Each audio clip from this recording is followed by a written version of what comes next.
নমস্কার, ঘরকন্যা ডায়েরির আরেকটি নতুন পর্ব সকলকে স্বাগত জানাচ্ছি। রাতের খাবারের জন্য আমি এদিকে করেছি ভেন্ডি ভাজি, আর এখানে তেলে আদা ফোড়ন দিয়েছি আর সর্ষে ফোড়ন দিয়েছি, আর এখানে ডাঁটা শাক সিদ্ধ করে নিয়েছি। এবার এটা তেলে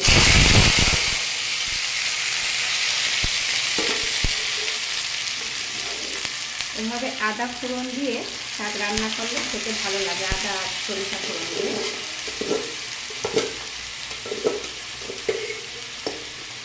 আমি শাকটাকে সব দিয়ে দিচ্ছি।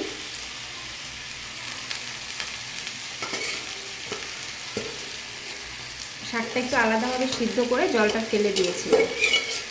শাকের একটা খাড় ভাব থাকে, ওটা চলে যাবে তার জন্য। এবার এটাকে আমি সামান্য হলুদ দিয়ে দেবো,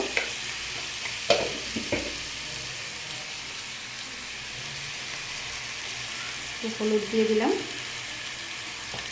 আর একটু লবণ দেবো, পরিমাণ মতো লবণ দিয়ে দেবো, আর মরিচ যে যা পরিমাণ অনুযায়ী দিবেন। এভাবে করে শাক ভাজি করে খেলে বেশ ভালো লাগে।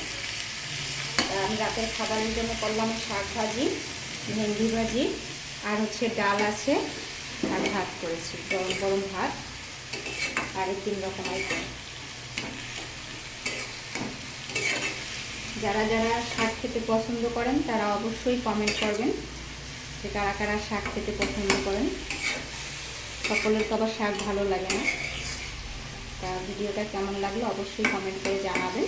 সকলে ভালো থাকবেন, সকলের জন্য শুভকামনা।